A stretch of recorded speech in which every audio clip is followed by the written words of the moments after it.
Je suis avec Michel Sardou. Qui ça? Michel Sardou. Oui, c'est ça, oui. Et moi, je suis Lino Ventura, alors. On l'a surnommé l'homme qui ne souriait jamais. Attention, voici des images qui prouvent le contraire. Avec ses amis, Michel se lâche et ça déménage. Avec Eddie Mitchell, Michel Sardou devient un Latin lover tout à fait irrésistible. On rigole et on danse. Au Claudette, il compte fleurette. Je m'envole au paradis, je mets un million de Salut, je prends ta main. Et pour parfaire son sex appeal, rien de tel qu'une petite danse à la clo-clo. C'est pas tous les jours qu'on peut voir un Michel aussi survolté.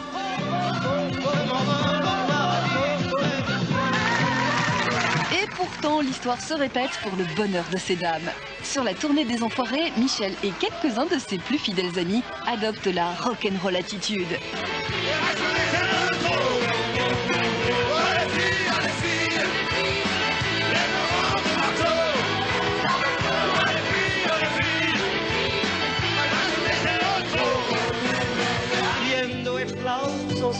Du rocker au crooner, il n'y a qu'un pas. Et lorsque Michel chante en espagnol, Julio Iglesias a quand même beaucoup de mal à se retenir de rire.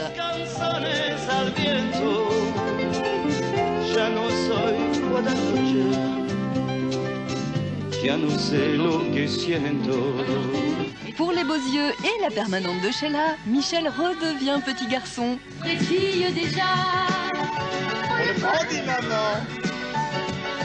L'agneau plein de bouclettes qui dort près de toi.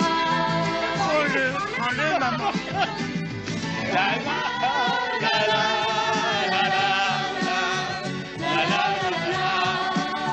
La plus belle, c'est maman. Et pour finir, voici non pas la danse des canards, mais la danse du lama que Michel affectionne tout particulièrement.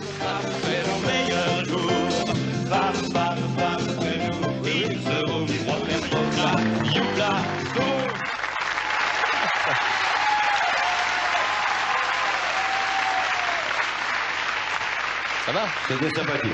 J'ai eu peur, en fait. C'était sympa. Pourquoi il y a pire? Ah oui, ah oui. Non, mais ça, là, c'était du travail. Enfin, c'était du travail. C'était des émissions improvisées où on se laissait aller, on se lâchait un peu. C'était bien. Bon, parce que vous êtes très bien entouré. Vous avez deux petits anges autour de vous, Vincent et Catherine, qui ont veillé. Thelma Louise, vous oui. voulez dire. Voilà. Quand vous revoyez tout ça, c'est plutôt des années d'amusement. On s'amusait beaucoup. Les shows étaient en direct. Et évidemment, il y avait toujours un pépin, il y avait toujours quelque chose qui n'allait pas, on le sait bien. Alors qu'il fallait improviser, et quand j'ai fait le coup de rentrer dans les Claudettes, si j'ose dire, Oui. de passer derrière... C'est un scoop quand même, oui, là, Michel. de passer derrière Claude, il n'avait pas ça, il n'avait pas qu'on le dérange, parce que c'était en direct, il était concentré, il était très nerveux, très concentré, il était toujours très pète sec, comme ça. Tu m'emmerdes, il me disait, surtout, tu m'emmerdes. Et il me disait, on chantait, mais en même temps, il m'engueulait, quoi. Anthony, il n'y avait pas une petite compétition quand même entre Michel et Clo-Clo, entre Claude François et Michel Sardou? Oui, si, on sait que Claude François avait son magazine, c'est Podium, hein, son magazine de presse écrite. Oui. Et vous, en 76, vous créez le MS Magazine. Il n'y aura que 5 numéros, hein. Mais quand même, il y a un numéro qui a fait scandale. Vous avez mis une photo de Clo-Clo en une, avec cette légende « Au fou », avec un point d'exclamation. Et les fans de Clo-Clo n'avaient pas bien apprécié. Alors, je ne sais pas si Clo-Clo, lui, avait apprécié, mais en tout cas... C'était marré, parce que j'avais pris une photo où il sortait de scène, et il était déchiré comme ça, la chemise était déchirée, le pantalon était déchiré, tout était déchiré, il était dans un état, on aurait dit un évadé de prison. J'avais fait la couverture en disant au fou, alors il m'avait téléphoné en me disant tiens, salaud, j'ai dit mais non, marre-toi, c'était pas méchant.